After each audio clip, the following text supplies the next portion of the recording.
What's going on, my friend? It's Jeff Newport from ChasingStrength.com. And in this video, we are going to look at, investigate, discuss, review, whatever you want to call it, arguably the most overlooked strength gaining method of all time. Or maybe I should say of all time, because it could be a question. I think it's one of the definitive answers, okay? And this is part 4 in a series called How Can I Press the Blank Kilogram Kettlebell? Well, let's start off with a story. One of the changes that my weightlifting coach, Alfonso Duran, made to my Snatch when I started training with him was to actively pull the bar back into my body with my lats when the bar passed above my knee. As a result, the second pull of the Snatch from the knee to the hip became incredibly fast and explosive. So much so that I had a 10 kilogram or 22 pound PR in right around 6 weeks after we started training. Now, similarly, my first weightlifting coach, Mark Cohen, showed me proper bar position on my upper back for the squat, which made me stay much more upright than I was used to. And as a result, the size of my quads exploded. And not surprisingly, this made my lifts go up as well. And when Pavel I guess we would call him the father of the modern kettlebell renaissance, showed me how to wedge at my RKC Instructor Certification 20 years ago this past June, the pain in my lower back while doing two-hand swings magically disappeared. And arguably, just as a side note, that was the best $1,500+ I ever spent on a certification in my entire life. And speaking of life, it radically changed the course of my professional life. There's a lot more to what I'm about to discuss than just making your lifts go up. So as a result of what Pavel showed me with this wedge, the kettlebell just flew up on my swings, right? No back pain, and it was just more explosive. But the problem is that too many guys, maybe even you watching this, miss these sorts of details, right? They think that more reps, less rest, more intensity, and my favorite, working harder, right? Those are the answers to pressing the next size kettlebell over their noggins.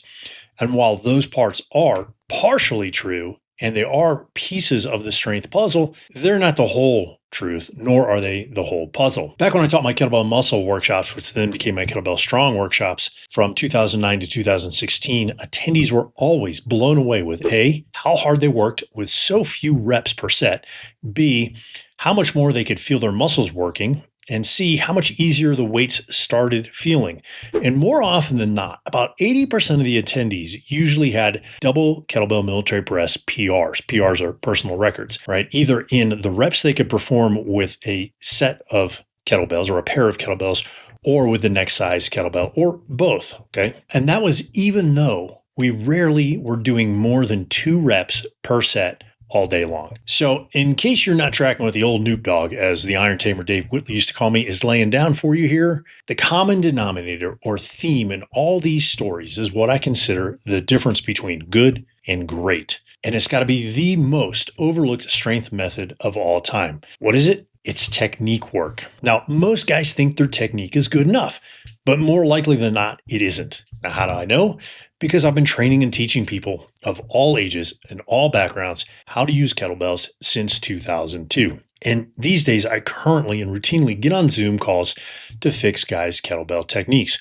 But the problem is that most guys don't know what they don't know, and so they fall into the proverbial trap of good enough, right? But good enough is not.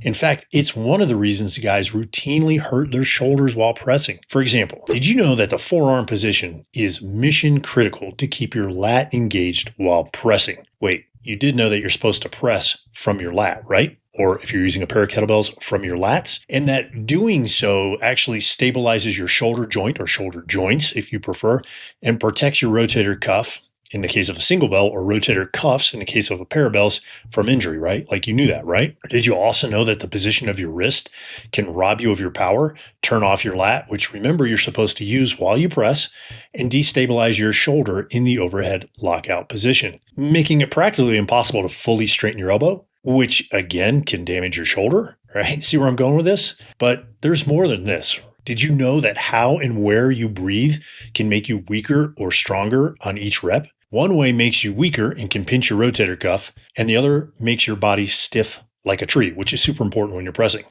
And did you know that you can and should use your hips and legs in your press? Or did you know that your eye and head position when you press can actually make you instantly weaker or instantly stronger? And that depending on those positions, your shoulder blades either glide correctly across your rib cage, protecting your glenohumeral joint, right, which is your major shoulder socket right here, and your rotator cuff, or not, protecting yourself from future injury and creating a smoother, easier press as you work either with or against your natural shoulder mechanics. And that each of these cues, plus others I'm happy to share with you, add up to more reps each set, which adds up to more work completed in each training session, which means you get stronger faster, right? So all these things add up. So if you want to press that next size kettlebell and you know that you've been phoning it in, right? The proverbial air quotes around phoning it in with mediocre or good enough technique, why not just level up your game by taking some time, 10 to 15 minutes of each training session at the beginning of each training session to sharpen your proverbial blade, to focus on learning and practicing proper strength building technique for your press and other lifts like the clean and front squat, right? Because they carry over very well to your press. Where do you start? Well, I recommend you start with single kettlebell work. Start with the single kettlebell press and the other single kettlebell lifts. You can find a detailed outline, detailed videos, detailed training on how to perform them in my course called The Big Six. And then you can use any one of the 7 bonus programs that comes with the Big Six to practice that technique. I'll leave a link for the Big Six and those 7 bonus programs in the video description below. Now, what if you've got the singles nailed down? Well, move on to nailing down your technique with the double kettlebell lifts, and those are found inside Kettlebell Strong. Doing so, as the name suggests, makes your entire body stronger, and therefore all your lifts will increase and be stronger, not just your press. When you get your copy of Kettlebell Strong today, I will throw in the Foundation Program, a 6-week program to refine and strengthen your double press, your double clean, and your double kettlebell front squat. Again, just like with the Big Six, I'll leave a link in the video description below in case you're interested in checking it out. All right. Now, based on my 32 plus years of training people from all walks of life in the last 20, good golly, is it 23 years now? 23 plus years training people with kettlebells. I really do think that technique training is the most overlooked strength method there is. After all, technique training is important for all other sports. And even Michael Jordan, the greatest basketball player of all time, the GOAT, right, had a shooting coach. So if it's good enough for him, why isn't it good enough for you? Why not be your greatest of all time? Hopefully you found this video helpful. If you did, click the like button, smash the subscribe button, share it with a friend, leave me a comment in the video comment section below, and let me know how training your technique has improved your strength, or if you've never even thought about improving your technique and its correlation between getting stronger or remaining weaker or getting injured. All right. But as always, keep it classy. Until next time, my friend, stay strong.